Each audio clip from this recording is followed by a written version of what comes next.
यदि कोई भी नया इन्वेस्टर म्यूचुअल फंड्स में इन्वेस्ट करने के बारे में देखता है तो सबसे पहले उसे दो ऑप्शन दिखाई देते हैं।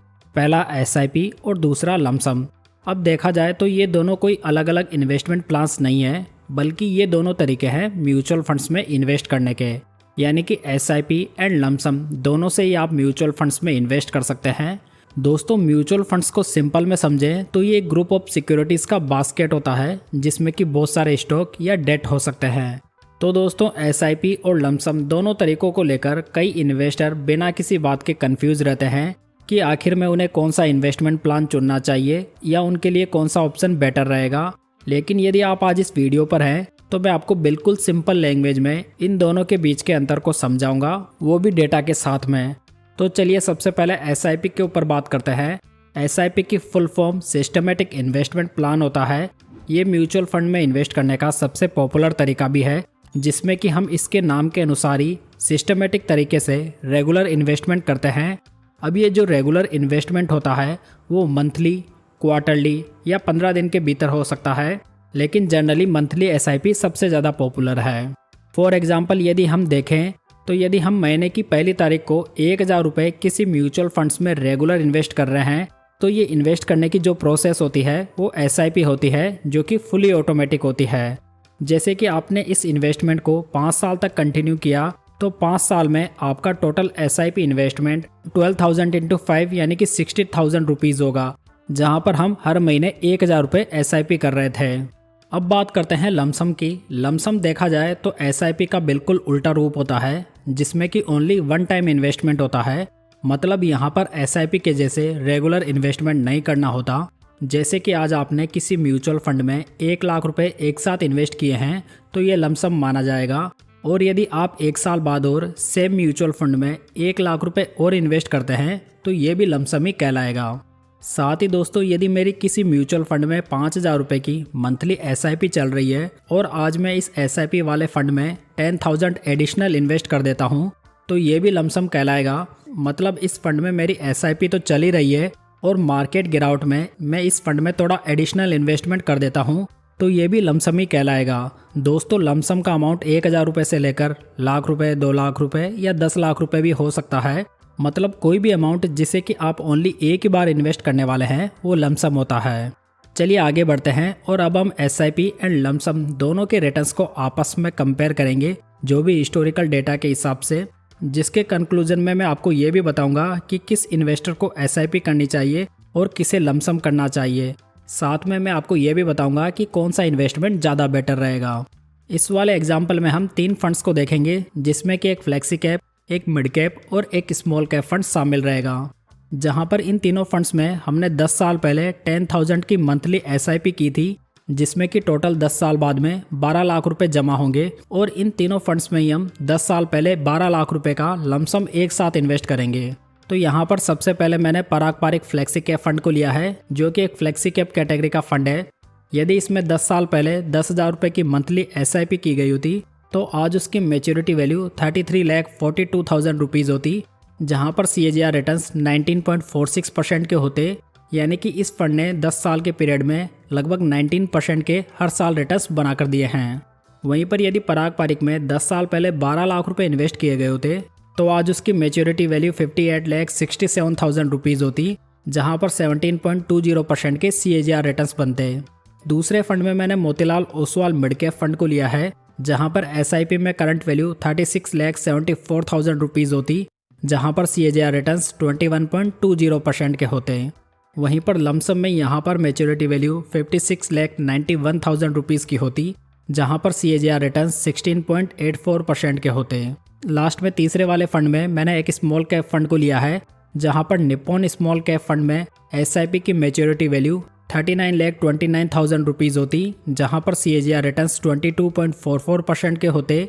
वहीं पर 10 साल पहले किए गए लमसम की मैच्योरिटी वैल्यू 75,37,000 रुपीज़ होती, जहां पर कि CAGR रिटर्न्स 20.17% के होते। तो दोस्तों, यहां पर 10 साल के पीरियड में ऑब्वियसली लमसम का कॉर्पस ज़्यादा होगा, क्योंकि यहां पर पूरा 12 लाख रुपए एक साथ इन्वेस्ट हुआ है, जहां पर हर एक पैसा 10 साल तक कंपाउंड हुआ है।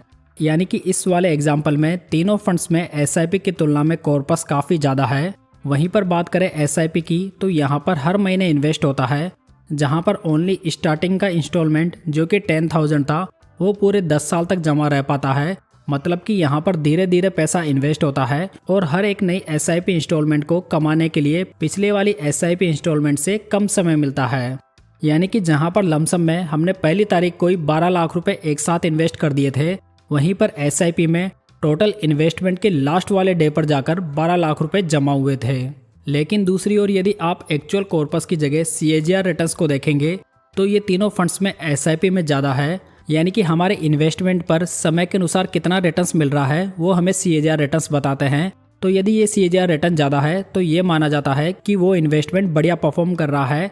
तो यहाँ पर तीनों केसेस में SIP के रिटर्न्स लमसम से ज़्यादा रहे हैं। लेकिन देखा जाए तो ऐसा हर बार नहीं हो सकता, क्योंकि यदि हम लमसम इन्वेस्टमेंट अच्छी मार्केट गिरावट में करते हैं तो वहाँ पर डेफिनेटली SIP से बढ़िया रिटर्न्स मिल सकते हैं। वहीं पर दूसरी ओर यदि आप टॉप पर इन्वेस्ट कर देते हैं तो आपके रिटर्न्स काफ़ी कम भी रह सकते हैं।